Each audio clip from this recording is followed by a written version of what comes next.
नमस्कार मित्रों, मैं नंदिनी किस्से कहानी की दुनिया में आप सभी का हार्दिक हार्दिक अभिनंदन करती हूँ। दोस्तों, आज का आंसर का अगला भाग लेकर के मैं आपके सामने प्रस्तुत हुई हूँ। इस एपिसोड को शुरू करने से पहले मेरा आपसे ये अनुरोध है कि कृपया मेरे चैनल को सब्सक्राइब कर दें। अगर अभी तक आपने मेरे चैनल को सब्सक्राइब नहीं किया है, बेल आइकन प्रेस कर दें ताकि आपको नोटिफिकेशंस मिल जाएं। और पसंद आ रहा है तो लाइक करिए, शेयर करिए, ज़्यादा से ज़्यादा लोगों तक कमायनी को पहुंचाइए और इसके प्रचार और प्रसार में सहयोग करिए। आइए आरंभ करते हैं। वे कितने ऐसे होते हैं जो केवल साधन बनते हैं, आरंभ और परिणामों के संबंध सूत्र से बुनते हैं। अब चूंकि पिछले भाग में हमने देखा कि जो कामदेव हैं वो मनु को कर्मशील होने का साहस दे रहे हैं। वो उनसे कह रहे हैं कि तुम कर्म करो। इस जगत की जो शोभा है वो उसी व्यक्ति से होती है, इसका सौंदर्य उसी से होता है जो कर्म करता है, और जिसमें जितना कर्म बल होगा वो उतने ही लंबे समय तक यहाँ पर टिक पाएगा। अब वो कह रहे हैं कि यहाँ पे ज़्यादातर जो प्राणी होते हैं वो साधन होते हैं और वो कार्य करते हैं, बाकी जो होते हैं वो कार्य करवाते हैं। ऐसे व्यक्ति कम होते हैं जो कार्य करवाते हैं, ऐसे व्यक्ति ज़्यादा होते हैं जो साधन बनते हैं। और आरंभ और परिणामों के संबंध सूत्र से बुनते हैं, मतलब किसी कार्य को प्रारंभ होने तक, उसके कार्य को समाप्त होने तक वो लगातार उस कार्य में लगे रहते हैं जब तक कि वो कार्य पूरा नहीं होता। अर्थात वो जो व्यक्ति होते हैं, जो साधन होते हैं, वो किसी हित के लिए कार्य करते हैं, दूसरे की जो स्वार्थ सिद्धि होती है उसको पूरा करते हैं, और उनका एक ध्येय होता है कि उनको ये कार्य करना होगा। उषा की सजल गुलाली जो घुलती है नीले अंबर में, वह क्या है? क्या तुम देख रहे वर्णों के मेघाडंबर में? अब वो कह रहे हैं कि उषा की सजल गुलाली जो घुलती है नीले अंबर में, तुम देखते हो कि जब सुबह हो रही है, जब सूरज उग रहा है, तो धीरे धीरे एक सजल गुलाल अर्थात कि थोड़ा सा गीला गीला सा आकाश होता है, और वो एक लालिमा पूरे आकाश में फैली होती है। नीला अंबर होता है, उसमें उषा की एक गीली गीली सी लालिमा फैली होती है। वह क्या है? क्या तुम देख रहे वर्णों के मेघाडंबर में? और वो क्या है? क्या तुम समझ पा रहे हो कि शाम के समय के जो बादल होते हैं उनका रंग कैसा होता है? उनका जो तरह तरह के रंग होते हैं। कभी नारंगी बादल होता है, कभी नीला बादल होता है, कभी काला बादल होता है, कभी भूरा बादल होता है। तो अब कामदेव उनसे ये प्रश्न कर रहे हैं कि तुम देखते हो कि जब उषा की लालिमा फैलती है, सुबह का जो माहौल होता है उसमें जो एक नीले आकाश में लाल रंग बिखरता है, या शाम के समय जो अलग अलग रंगों के बादल तुम्हें आकाश में दिखाई देते हैं, तुम इससे क्या तुम्हें समझ में आता है? तुम्हें किस बात का आभास होता है? क्या तुम्हें इस बात से किसी चीज़ का आभास होता है? क्या तुम्हारे मन में कोई प्रश्न उठता है? अंतर है दिन और रजनी का, यह साधक कर्म बिखरता है, माया के नीले अंचल में आलोक बिंदु सा झरता है। अब कामदेव ये कह रहे हैं कि ये तो अंतर है दिन का और रात का, दिन और रजनी अर्थात रात, दिन का मतलब तो दिन ही। तो कह रहे हैं कि ये अंतर है दिन का और रात का, यह साधक कर्म बिखरता है। अब ये कह रहा है कि अगर तुम यहाँ पर देखो तो ये कर्म है, ये कर्म की साधना चल रही है, और ये सृष्टि का जो कर्म है उसी का नतीजा है। सृष्टि लगातार अपना कर्म कर रही है, और उसी कर्म का ये नतीजा है कि कभी दिन होता है और कभी रात होता है। माया के नीले अंचल में आलोक बिंदु सा झरता है। अब वो कहते हैं कि ये जो आकाश है, इसका जो नीला आंचल है, उससे प्रकाश की बूंदें बरस रही हैं। आलोक बिंदु अर्थात मतलब प्रकाश की बूंदें जो है वो झर रही हैं। और ये जो संपूर्ण संसार है, सृष्टि है, ये एक माया जाल है, और प्रकृति का कर्म है जिसके जरिए कभी दिन होता है और कभी रात होता है। अब कामदेव यहाँ पे मनु को प्रेरित कर रहे हैं कि तुम भी कर्मशील बनो। ये प्रकृति यूं ही दिन रात तरह तरह के रंग और अपने रूप नहीं दिखाती है, ये भी सतत कर्मशील है, इसी वजह से इसमें इतने बदलाव आते रहते हैं।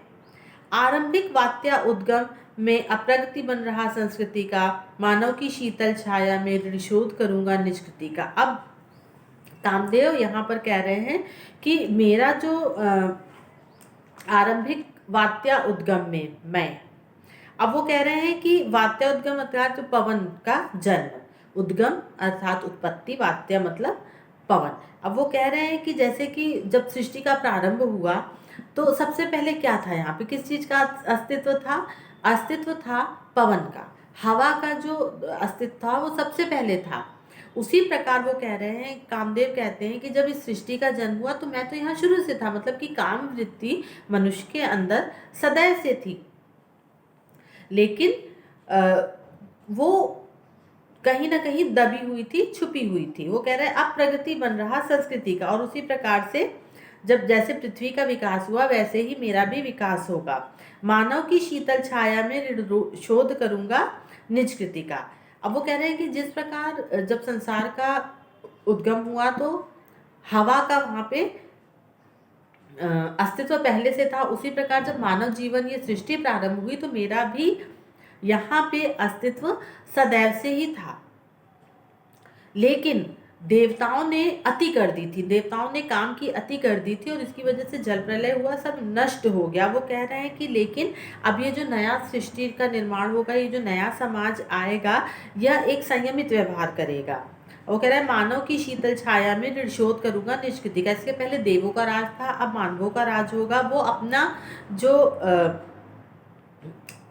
ये काम वृत्ति है उसको संयमित रखेंगे, संयम प्रकार से उसका निर्वाह करेंगे। तो वो कह रहे हैं मैं ऋण शोध करूंगा निष्कृति का, और अब मैं जो इस ऋण शोध अर्थात कि मैं उस चीज़ में सुधार करूंगा। अब मनुष्य जो है पूरी तरह काम लोक में या काम भावना से विकसित होकर के काम नहीं करेगा, बल्कि वो एक संयमित व्यवहार करेगा और इससे सुधार आएगा।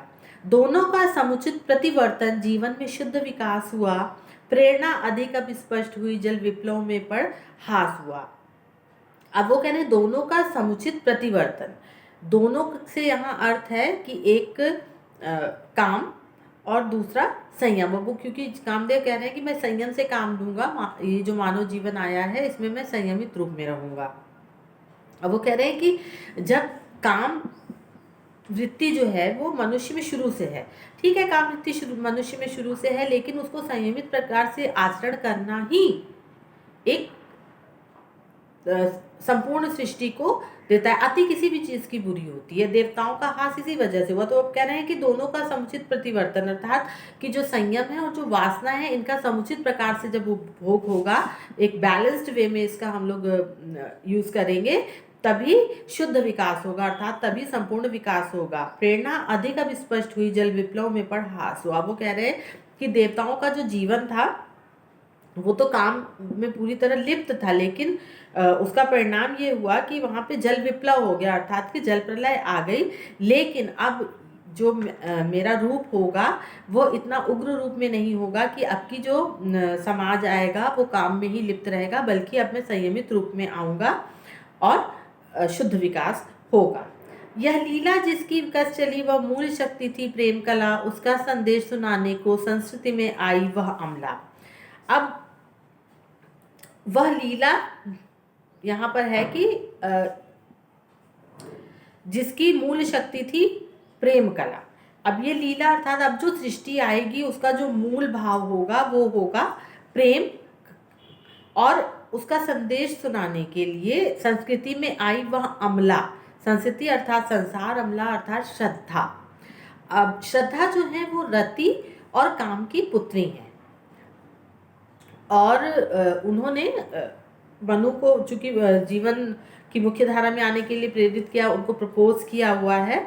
और श्रद्धा जो है वो भी एक वृत्ति होती है, जब हमें किसी के प्रति विश्वास होता है, आस्था होती है, उसका ही नाम है श्रद्धा। तो कह रहे हैं कि यही संदेश, प्रेम का जो संदेश है, समस्त जीवन को समस्त संसार को सुनाने के लिए श्रद्धा इसका इस दुनिया में आगमन हुआ है। हम दोनों की संतान वही, कितनी सुंदर भोली भाली, रंगों ने जिनसे खेला हो ऐसे फूलों की वह डाली। अब वो उसकी अपनी पुत्री की प्रशंसा कर रहे हैं कि वो हम रति और काम देव, मतलब वो कह रहे हैं कि वो मेरी और रति की पुत्री है, कितनी सुंदर और कितनी भोली भाली है, रंगों ने जिनसे खेला हो ऐसे फूलों की वह डाली। वो फूलों की एक ऐसी डाली के समान है जिसके ऊपर तरह तरह के रंग हैं, वो बहुत आकर्षक है, वो बहुत सुंदर है, और रंगों ने जिनसे खेला हो, मतलब कि रंगों ने उसके साथ ऐसा खेल खेला है कि उसके अंदर हर प्रकार का रूप और आकर्षण है। जड़ चेतनता की गांठ वही सुलझन है भूल सुधारों की, वह शीतलता है शांतिमयी जीवन की उष्ण विचारों की। अब वो कह रहे हैं कि ये जो जड़ प्रकृति है उसमें जो चेतनता होती है वो प्रेम के कारण होती है, और यही प्रेम, यही अनुराग जो होता है ये उसके कारण स्थापित होता है। जो अब यहाँ पे श्रद्धा को एक साधारण नारी के रूप में भी ले सकते हैं कि मतलब जो एक नारी होती है वो सारी समस्याओं को सुलझाने की चेष्टा करती है। जो प्रेम होता है वो एक जो जड़ जीवन होता है, बेरंग बेरस जीवन होता है, उसमें अनुराग उत्पन्न कर देता है, उसमें एक चेतनता उत्पन्न कर देता है। तो उसी प्रकार से श्रद्धा ने मनु के जीवन में आगमन लिया है, और अब वो उनका जो सन्यासी जीवन था, जीवन से जो उनका वैराग्य हो रहा था, वो उनको अनुराग की ओर वापस लेकर के आ रही हैं। वह शीतलता है शांतिमयी जीवन की उष्ण विचारों की। अब होता क्या है कि यदि जब प्रेम होता है तो यहाँ पे वही सुलझन है भूल सिधारों की, मतलब जब हमें किसी से प्रेम होता है, उसके प्रति विश्वास होता है, हम उसकी भूल को माफ़ कर देते हैं, उसको सुधारने की कोशिश करते हैं, हम नाराज़ भी होते हैं पर मान भी जाते हैं। और जब स्त्री और पुरुष में से पुरुष कभी अशांत हो जाए तो वो शीतलता है, नारी अपनी शीतलता से, अपने उष्ण विचारों से जो है वो अपने प्यार के हाथ से फेर करके, अपने मधुर बोल बोल करके, और जितना भी पुरुष के अंदर का अशांत हृदय होता है उसको शांत कर देती है, उसको शीतलता प्रदान कर देती है, और वो फिर से जीवन संघर्ष में खड़े होने के लिए तैयार हो जाता है। उसके पाने की इच्छा हो तो योग्य बनो कहती कहती, वह ध्वनि चुपचाप हुई सहसा जैसे मुरली चुप हो रहती। अब ये आकाशवाणी हो रही थी, कामदेव आकाशवाणी कर रहे थे और मनु आंख बंद किए उसको सुन रहे थे। तभी ये ध्वनि आई कि यदि उसको पाने की इच्छा है, अर्थात यदि श्रद्धा को पाने की इच्छा है तो उसके योग्य बनो। और ये कहते कहते वो ध्वनि सहसा बंद हो गई, जैसे कि कोई बंसुरी अचानक बजते बजते बंद हो गई हो। मनु आंख खोलकर पूछ रहे पद कौन वहां पहुंचाता है, उस ज्योतिमयी को देव कहो कैसे कोई नर पाता। मनु सहसा सचेत हो गए, जैसे ही आकाशवाणी बंद हुई वो चौंके, उन्होंने आंख खोली और पूछा कि हे प्रभु ये बताएं, हे देव, कि कौन सा रास्ता है, कौन सा पथ है जो उस तक हमें पहुंचाएगा, और उस ज्योतिमयी को, मतलब उस श्रद्धा को, उस ज्योतिमयी जो नारी है उसको कोई भी नर यदि प्राप्त करना चाहे तो उसे क्या करना होगा। पर कौन वहां उत्तर देता, यह स्वप्न अनोखा भंग हुआ, देखा तो सुंदर प्राची में अरुणोदय का रस रंग हुआ। पर वहां उत्तर कौन देता, वहां तो कोई था ही नहीं। मनु मानो स्वप्न देख रहे थे और उनका ये स्वप्न भंग हो गया था, वहां कोई नहीं था, वो तो सिर्फ एक आकाशवाणी सुन रहे थे जो कामदेव उनको कह रहे थे। मनु कल्पना कर रहे थे और उनकी जो कल्पना की जो डोर थी वो सहसा टूट गई, और उन्होंने देखा कि पूर्व दिशा की ओर, प्राची अर्थात पूर्व दिशा, तो कह रहे वहां पूर्व दिशा में अरुणोदय का रस रंग हुआ। अरुणोदय अर्थात सूर्योदय, सूर्य का उदय हो रहा है, और चारों ओर एक सुंदर सी लालिमा फैल गई है। उस लता कुंज की झिलमिल में हेमाव रश्मि थी खेल रही, देवों के सोम सुधा रस की मनु के हाथों में बेल रही। अब उस लता कुंज की झिलमिल से, मतलब कि वहां पे जो फूलों का कुंज था उसमें से हेमाव रश्मि अथवा जो सुनहरी किरण आ रही थी, वो मानो खेल सी रही थी। आपने देखा होगा वो झिलमिल झिलमिल जो दृश्य होता है, मानो लगता है कि कोई यहाँ पर लुका छुपी का खेल खेल रहा हो।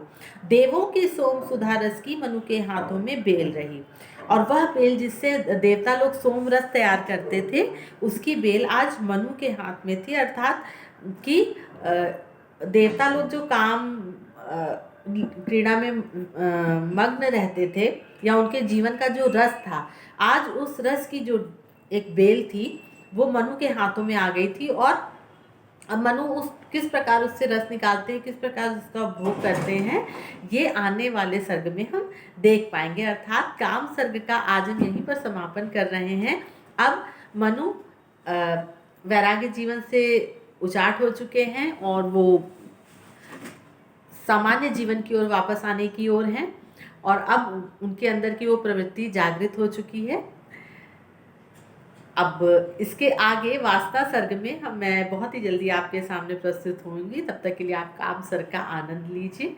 फिर मिलेंगे, तब तक के लिए नमस्कार।